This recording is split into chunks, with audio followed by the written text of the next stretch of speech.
ശബരിമല വ്രതത്തിന്റെ ഭാഗമായി തൃശൂരിൽ കറുപ്പ് വസ്ത്രമണിഞ്ഞ് എത്തിയ വിദ്യാർത്ഥിയെ സ്കൂളിൽ നിന്ന് പുറത്താക്കിയതായി പരാതി. അളഗപ്പ നഗർ പഞ്ചായത്ത് ഹയർ സെക്കൻഡറി സ്കൂളിലാണ് സംഭവം.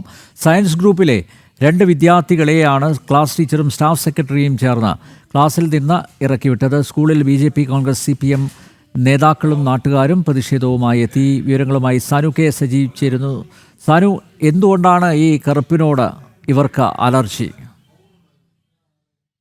തൃശ്ശൂരിലെ അളഗപ്പ നഗർ പഞ്ചായത്ത് ഹയർ സെക്കൻഡറി സ്കൂളിലാണ് ഈ വിചിത്രമായിട്ടുള്ള ഒരു സംഭവം നടന്നിരിക്കുന്നത്. സാധാരണ നിലയിൽ ശബരിമല ക്ഷേത്രത്തിലേക്ക് പോകുന്നതിന് വേണ്ടിയിട്ട് നോയിമ്പെടുക്കുന്ന അല്ലെങ്കിൽ അതിനുവേണ്ടി വ്രതമെടുക്കുന്ന ഒരാള് സാധാരണ നിലയിൽ കറുപ്പ് വസ്ത്രമൊക്കെ അണിഞ്ഞാണ് അവരുടെ ദിനചര്യകളിലെല്ലാം പോകാറുള്ളത്. അത്തരത്തില് കുട്ടികളെ കറുപ്പണിഞ്ഞ് സ്കൂളിലേക്ക് എത്തിയപ്പോഴേക്കും, അതായത് യൂണിഫോം മാറ്റി കറുപ്പണിഞ്ഞ് സ്കൂളിലേക്ക് എത്തിയതാണ് സ്കൂൾ അധികൃതരെ ചൊടിപ്പിച്ചിട്ടുള്ളത്. ഇതിനു മുൻപും സമാന നിലയിൽ ഏതാനും ദിവസം മുമ്പ് ഈ പ്രശ്നം ഉണ്ടാവുകയും രക്ഷിതാക്കളുടെ ഭാഗത്ത് നിന്ന് ഒരു പ്രതികരണമൊക്കെ ഉണ്ടായതോടുകൂടി അതിൽ നിന്ന് പിൻവാങ്ങുകയും ചെയ്തിരുന്നു. ഇന്നെന്തായാലും സയൻസ് ഗ്രൂപ്പിലെ 2 വിദ്യാർത്ഥികളെയാണ് ക്ലാസ് ടീച്ചറും സ്റ്റാഫ് സെക്രട്ടറിയും ചേർന്ന് ഇത്തരത്തിൽ ക്ലാസ്സിൽ നിന്ന് ഇറക്കി വിട്ടത്. സ്കൂളിൽ BJPയും അതേപോലെ മറ്റ് സംഘടനകൾ, രാഷ്ട്രീയ സംഘടനകൾ പ്രതിഷേധവുമായി എത്തിയതോടുകൂടി പോലീസും സ്ഥലത്തെത്തി.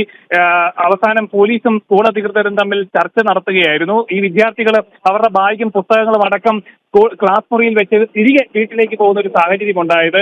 അതിനുശേഷമാണ് ഇത്തരത്തിലൊരു പ്രതിഷേധം BJP അടക്കമുള്ള സംഘടനകൾ, CPMഉം കോൺഗ്രസും അടക്കമുള്ള രാഷ്ട്രീയ പാർട്ടികളും എല്ലാം ഇത്തരത്തിൽ സ്കൂളിലേക്ക് പ്രതിഷേധവുമായി രംഗത്തെത്തിയതോടുകൂടിയാണ് വിഷയത്തിൽ പോലീസിന്റെ ഒരു ഇടപെടലുണ്ടായത്. തുടർന്ന് സ്കൂൾ അധികൃതരുമായി നടത്തിയ ചർച്ചയിൽ വിദ്യാർത്ഥികളെ ക്ലാസ്സിലേക്ക് കയറ്റുകയും ചെയ്തു. തൃശൂർ അളഗപ്പ നഗർ പഞ്ചായത്ത് ഹയർ സെക്കൻഡറി സ്കൂളിൽ കറുപ്പ് വസ്ത്രം ധരിച്ചെത്തിയ 2 വിദ്യാർത്ഥികളെ ക്ലാസ് ടീച്ചറും സ്റ്റാഫ് സെക്രട്ടറിയും ചേർന്ന് ക്ലാസ്സിൽ നിന്ന് ഇറക്കിവിട്ടു. സാനു കെ സജീവാണ് വിവരങ്ങൾ നൽകിയത്.